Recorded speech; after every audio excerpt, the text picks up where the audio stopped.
What's up guys, and welcome back to another episode of Career Mode. This is episode number 11, and today we are returning with 2, possibly 3 more games with Aston Villa, but not the 4 like normal, because today, as we start the episode off, we are entering the January transfer window. Yes, everybody loves the transfer window. Transfers are like one of the best parts about Career Mode. So, and if you've never seen one of my saves before, the transfer windows normally take quite a while to get out of, because we just focus on the transfers a lot in this save, in my saves, and it's a really fun aspect of Career Mode. What can I say?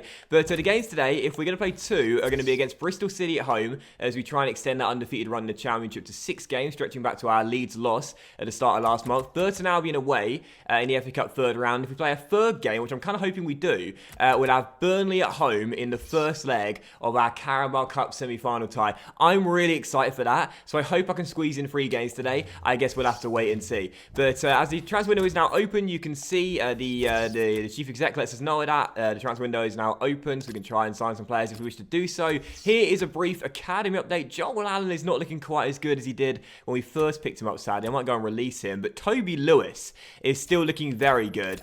15 years old, 88 to 94 potential. The overall's not quite good yet, but at 15, that's only going to improve, and that's some really good potential right now. And whilst his physicals are quite poor, I'm excited about this guy. I'm going to release Allen though, because that potential is far too low for my liking. But also, brief look at the transfer budget as well. We've got 3.5 mil to play with in January. I do have some targets in mind, but I'm not sure whether we'll sign anyone today, because right now we're playing some really good football. We are on a 5-game unbeaten run in the Championship, and I like the team as it is. You know, we stepped to the 3-5-2 since we switched to it at the start of the season. We're playing some good football. We're the league's highest scorers. We've got the best defensive record in the league, and we're 7 points clear as well. So I don't think we need to make major changes, and thus I think today, instead of making signings, we'll just be doing scouting instead, because in the last episode, we briefly set up the Global Transfer Network Scouts to look for players on a pre-contract, and as you can see, there's very few players I'll be interested in signing, but perhaps Stefan Johansson, that wouldn't be a bad signing right there. Oh, he's not out of contract in the summer. What? Why is he there then? I don't know.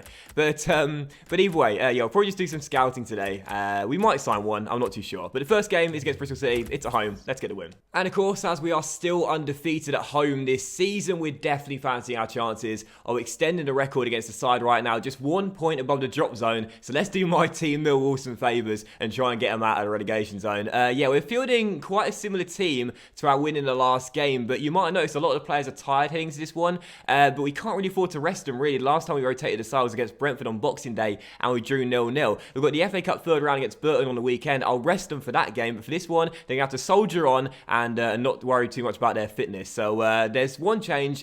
Terry misses out, and Fry comes in. He's quite tired. 2 changes, sorry, and also Hurricane comes in for the injured Jedinak as well. Wait, did Green start the last game? It might be 3 changes, actually. It's 2 or 3. It's 2 or 3. It's not the 1, it's 2 or 3. As hopefully we'll get the win regardless. Again, the players are quite tired out there, which is a bit of a concern for me. You might notice I never like to play players if they are below, I'd say like 75% for conditioning. I just feel like, I've always said this, I feel like fitness is such a crucial component in Career Mode. You've got to rotate your side. You've got to manage the side well. Otherwise, they're going to get too tired, and it's just not good, really. As Ben Brereton is on the ball and tries to get inside and still has the ball, Brereton. Good work there. Really good work. And he now whipping across the middle and pick someone out. It's Dempsey arriving, and Steele heads it clear. Clint Dempsey, who in the last episode was sensational, scored at the Riverside Stadium in our last game in a 1-1 draw. Right now, this man is just unstoppable. He's come back from injury, and he's still as good as ever. Hurricane through the gap to Clint, and Clint turns, looks to find Brereton. Can I give it back to the American? Dempsey! Oh, I just give up. I just give up. I don't know what to say anymore. I just don't know what to say. Clint Dempsey does it again. It's another goal for the American. He scored in all of his last 3 starts. He's got 5 goals in his last 4 games, I think. And this one, I think, is the pick of the bunch as well. Wonderful strike, 1-0. I'm in love with Clint Dempsey. Dempsey, whoa, I give up, man. I give up. I said on Twitter yesterday, like, if you are managing a Championship side, pick this guy up for your team. He will not ask for a big wage increase. You can sign him relatively cheaply and get that man whilst you're there as well. Eric Palmer-Brown. These 2 Americans have come into Villa Park and are a huge reason as to why we're still top of the table and still undefeated at home. I absolutely love them. But here come Bristol City. Lovely passing, and the shot hits the post. and Hurricane gets it away. What a start to this game. Free kick for Bristol City here, and Reed is going to take it. 33 minutes into the game, still leading by 1 as Palmer Brown heads away the free kick, and it will drop to Hurricane as well. Controls well, now finds Dempsey, and now Dempsey through to Brereton. He's got the pace. Can he get around Kelly? I think he can. He's round him. It's Ben Brereton. Now can he finish? Oh, yes, he can. Ben Brereton, another brilliant signing, makes it Aston Villa 2, Bristol City 0, and a couple of wonderful goals in this first half for the host. That was a wonderful chip.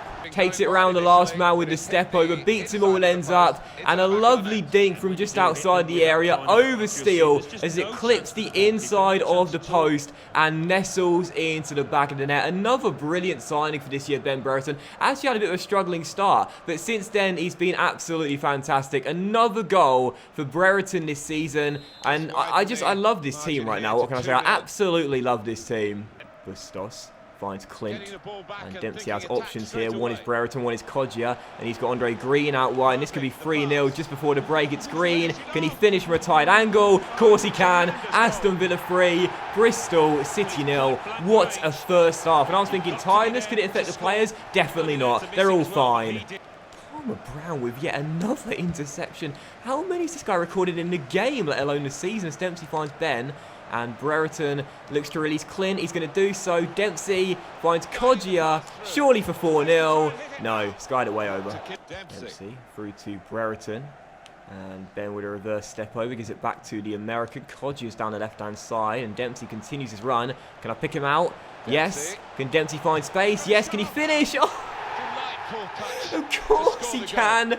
Clint Dempsey has done it again. Aston Villa 4, Bristol City 0, and no wonder he's pointing to the name on the back of the shirt. I give up, man. It's not fair. Dempsey does it again. 4-0 to Aston Villa, and it's already 10 goals for the year. Stop it! And there is the final whistle here at Villa Park. Another win for Aston Villa, still undefeated at home in a big thumping 4-0 victory against the lads from Ashton Gate. A clean sheet recorded as well, got to love that. And for Clint Dempsey as well, scoring 2 goals once more. He's unstoppable. And that man Palmer Brown as well with a really solid display. Strange stat sheet here though, because it says we only recorded 6 shots and had 4 on target. I don't think that's true. I'm pretty sure we had more shots than that. It doesn't really matter. We won the game anyway, and we were indeed very clinical. So no surprise for man of the match. That's going to go to Clint Dempsey for 2 goals and an assist as well. We'll shout out his American bro though for a 9.5. What a great game he had at the back. But Dempsey once again was the main man for Aston Villa. And I've said that already a few times this season. I'll say it once again. This guy is an absolute steal. Oh, Millwall beat Norwich, which means I think they're out of the relegation zone. Yes, super Neil. Super Neil, Harris. Yes, get in. Millwall for the first time this season are out of the relegation zone. Oh, that makes that win even sweeter. And we've also got 9 points clear at the top of the table as well. We've got 20 games remaining, and there's a long way to go, and the Championship is a tough, long, physically draining season, but it's safe to say that seeing Millwall out the relegation zone and us top of the table right now by 9 points is making me feel very happy indeed. Come on. And after the game, we do have a bid here from Newcastle as Benitez wants to take Hurricane to St James's Park for £3.8 million. We could probably get quite a bit of money for Hurricane. He's in good form this season. He's been a really good deputy when either Jedinak or Lansbury have dropped out of the first 11. We don't have that many central midfielders here, so I'm not sure I want to sell him. But I think what I'm going to do is negotiate with Benitez, see what we can get him up to. If we can get around 6 to 7 million, I'd definitely take that. Now, he's valued at 4.1 mil. The bid that Newcastle have put in is nothing, which is not a real surprise due to Mike Ashley's tightness. But I'm going to ask them for 6.75 mil to begin with. If they walk out and say no, fair enough, because we like Hurricane. But if they accept that, they can have him. No, they're going for 5.7 mil, which to be fair isn't bad. That's 1.6 mil over the current market valuation. But again, I don't really want to sell him. I like him. He's 73 rated, puts in some good shifts, just like that last game there. 6.5 mil. We'll duck it down an extra 250 grand, and there's once again stating 5.7 mil. Okay, final offer. If you give us 6.25 mil, you can take him. Otherwise, we'll keep him here because we don't want to sell our CMs because right now we don't have too many of them. And he does put in good shifts. But they're going to say, yeah, 6.25 mil, and Hurricane may be off to St James's Park. I'm fine with that. And we've also now got a bid for Scott Hogan, and I'm really pleased with this one because he's not played well for us this season at all. Brighton want to take him for 4.2 mil, and I'm going to negotiate with Chris Hughton just like we do with Benitez. But this is a deal I would definitely take if we can get any more money. He says he's in good form. He's not in good form. He's been very poor this season, so if we could sell Scott Hogan, we wouldn't miss him at all, and I'd rather have the cash. Let's not rock the boat too much here because I'd just rather have the money for him, really. So let's just go £5 million, 800 grand over what they just put in. That's still 1.5 mil more than the market valuation, and they say yeah. So that's a great deal. 5 million for Scott Hogan, who's not scoring goals, where we are scoring goals without him. That's a great deal. Now I'm going to have to show you something as well that I wanted to keep a surprise. Basically, there's a player on my shortlist right now that I want to sign. I was going to keep it a surprise because I didn't plan to sign him today, but we might have to because there's interest for him. And I thought this would be a brilliant signing. Ashley Young, who's out of contract in the summer, is now wanted by the German side Augsburg. And I would love to bring this guy back to Villa Park. Obviously, he joined Manchester United all those years ago. And I remember the goal he scored against Everton in stoppage time in a 3-2 win many moons ago now. It was incredible. It was Rob Hawthorne with the commentary. I'll see if I can find it and leave a link to it in the description down below. But I would love to bring Ashley Young back to Villa Park. And I think he'd be perfect on that left-hand side as part of our 3-5-2. So I was keeping this a secret, but I'm going to try and sign Ashley Young on a pre-contract now. Let's try and get him back. Okay, so we've agreed on 2 components in Ashley Young's contract. Crucial squad role, 2-year deal, no release clause, of course. And as for the money, I want him to take a pay cut, but I don't think he'd take a big one. So we'll offer 70 grand to begin with, which is 18 grand less than what he's paid right now. And on a 2-year contract, that's not going to be too much to pay. And if we do get into the Premier League, we'll have more money to work with next year as well. As for the sign-on bonus, so this is quite tricky because he might ask for a lot of money. So I'm going to give him 400 grand on the sign-on bonus to begin with and see if he's okay with that contract.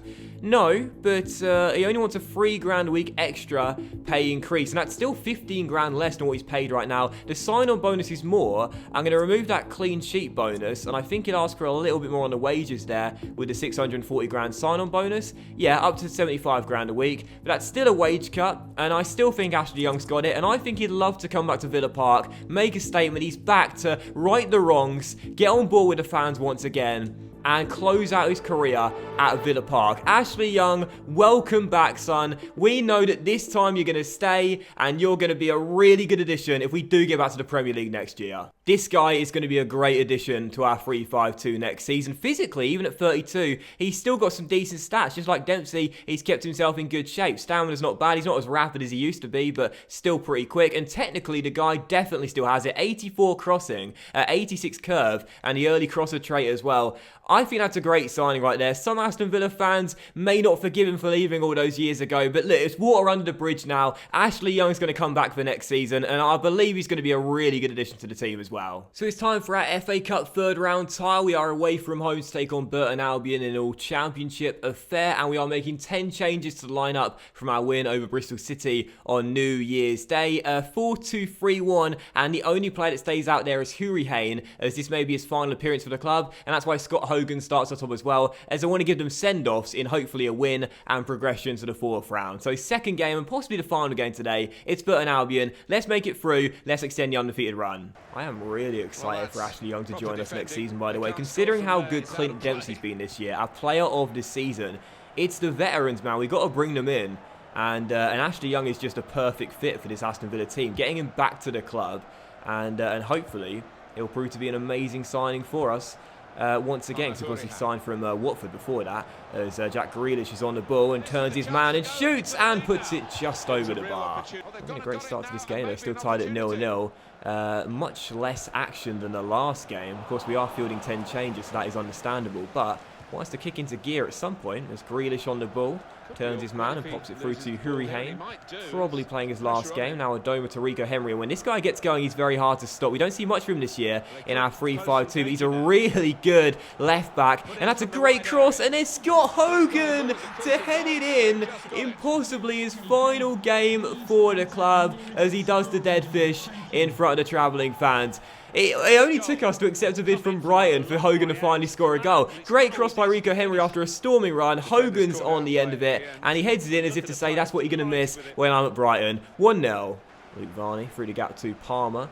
And a chance here for the Brewers. That long ball is cut out by Samba, but it's going to drop straight to Scannell, who gives it back to Boyce, who shoots. And that's not too far wide of the post there. We may be leading by 1 and relatively untroubled, but if you remember, the last game we played against Burton Albion was at this ground in the league. We were leading by 2, and we threw it away in 12 minutes. Let's not do the same thing again. So the second half begins. We're still leading by a goal. Burton Albion did end the first half strong, so taking nothing for granted.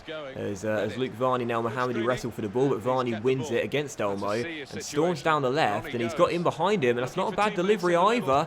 And Scannell coming in is denied by Galini. Burton Albion are only good when we take the lead against them, it appears. Still 1-0, but they've really responded well. This is flashbacks to our clash in the Championship.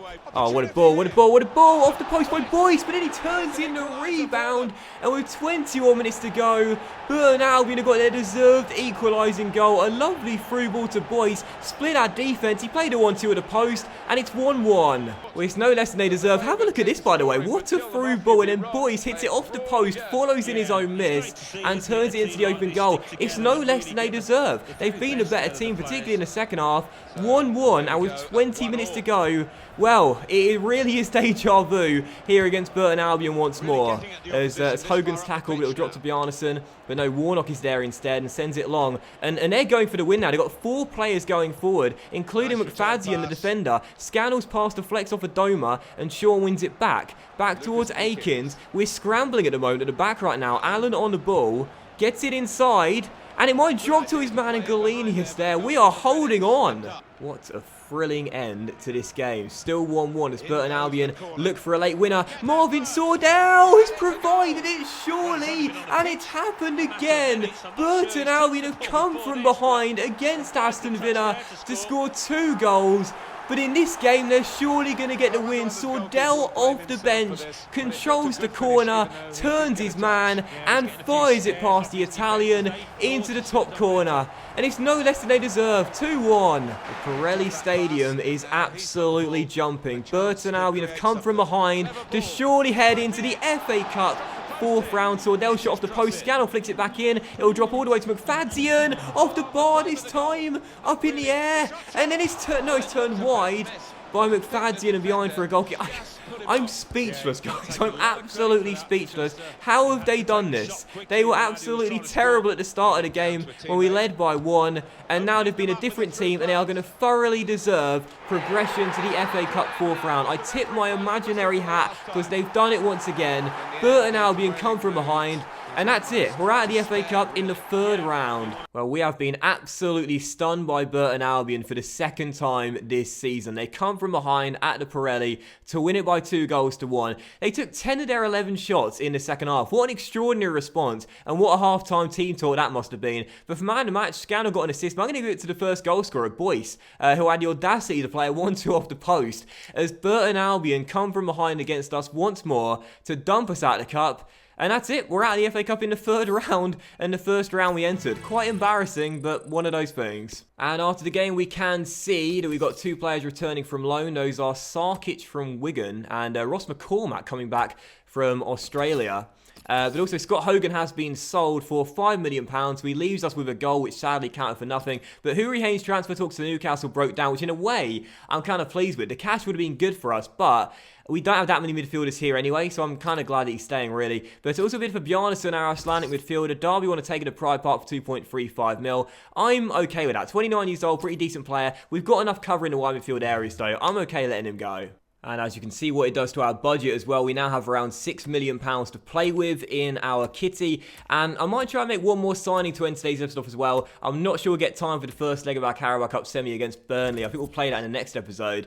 We'll try and make one more signing. And you may have noticed when we were signing Ashley Young, there were 2 young American talents that I had on the shortlist. We scouted them in this summer. Those are Weston McKennie from Schalke, who sadly we couldn't sign because he's only just joined the German team. But also Tyler Adams. Now I must say, this kid really excites me. 18 years old, playing for New York Red Bulls. He's got a £2.35 million release clause. He's already 68 rated, and look at this guy's physical attributes. He's really well balanced already, so early on in his career. Technically he needs a lot of work, but he can play right wing back as well as defensive midfield as well. We've got Eric Palmer-Brown, a good young American here already. Dempsey, a good American veteran. I'm going to try and sign Tyler Adams to end today's episode off as well.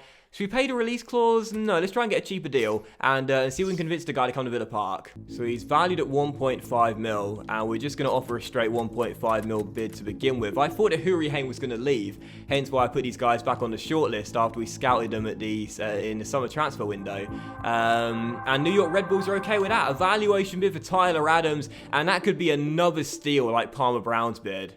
Okay, so we've agreed on 2 components in the contract, a rotation squad role, 4-year deal. His agent doesn't want a release clause in the contract, lovely jubbly, so we're okay with that too. And as for the money, he only wants a little bit more than what he's getting paid right now, 3.9k a week, a 56 grand sign-on bonus and 64 grand after 15 games. We'll remove that bonus as we always do, offer that deal. He'll probably ask for a little bit more cash, but I'm okay with that. 4.2 grand a week on a 4-year deal. That's totally fine with me for a player just 18 years old, and like Palmer Brown, could be one to watch for the future, or maybe could impress straight away like Eric has done so. So we're going to end it there, then that'll be our final signing of today's episode. In the final bit of business in today's episode, Tyler Adams is going to join, and based on the success of the other 2 Americans, I'm expecting big things from this 18-year-old. Medium-high work rates, 2 solid positions listed, and some decent attributes with a 3-star weak foot as well. I'm liking him a lot. I think he's a defensive player, a defense-minded player on the right side of a 3-5-2, or just a natural defensive midfielder. This guy will be a really solid pickup. So I'm looking forward to seeing what he can do at this club, along with his American bros. And also, just real briefly as we end today's episode off as well, we did see that one of our youth players has now turned 60. That is Cox, the young right back that we promoted. What is his potential? Showing great potential. That's great. This guy's got a 5-star weak foot, as we know, a left-footed right back, and he shows great potential as well. And that's a really positive way to end today's episode. So yeah, we're going to end it there then. Thank you very much for watching today's episode of Career Mode, guys. I really hope you have enjoyed it. And if you did enjoy today's episode, then please do drop a like. We shall return with games against Burnley in the first leg of our Carabao Cup semi-final tie, Nottingham Forest, and probably Barnsley at home as well. So let's end on the league table. It'll be on the screen for you right now. Thanks for watching. Have an awesome day, and I will see you for the next episode of Career Mode, where hopefully we'll keep on progressing nicely, even though we just lost the last game, very soon.